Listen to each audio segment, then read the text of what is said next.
Branding, promotion, এই কাজগুলো সরকার তার টাকা দিয়ে করবে, এটাই কিন্তু প্রত্যাশিত, সবাই করে। এই জায়গাতে এই যে বাজেট সংকটের কথা বলে আমাদের সভাপতি মহোদয়, এই সংকটে ভুগতে হয়, যার কারণে খুব বড় আকারে অ্যাগ্রেসিভ মার্কেটিং, অ্যাগ্রেসিভ প্রমোশন বাংলাদেশে করা সম্ভব হয় না। আমাদের যারা কম্পিটিটর, আশেপাশের দেশগুলো যারা যেভাবে করে, আমরা সেভাবে করতে পারি না, এই অর্থের সংকট।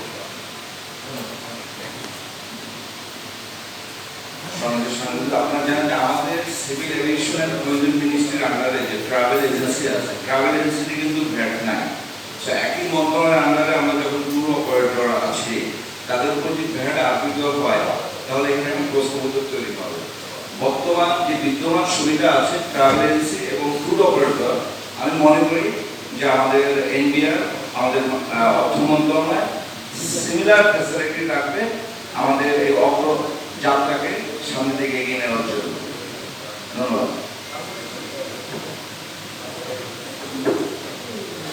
আমি সকলকে ধন্যবাদ, আপনাদেরকে সময়, গুরুত্বপূর্ণ সময় নষ্ট করার জন্য আপনাদের এবং আমার সম্মানিত সকল পরিচালক বৃন্দ, অন্তর্গতকে ধন্যবাদ, সম্মানিত সকল সভাপতিদের অন্তর্গতকে ধন্যবাদ, আমাদের ডায়াসে আসেন অতিথিবৃন্দ, অন্তর্গতকে ধন্যবাদ, আমাদের জন্য দোয়া করেন, পর্যটক শিল্পের সকলকে ধন্যবাদ। আসসালামু আলাইকুম।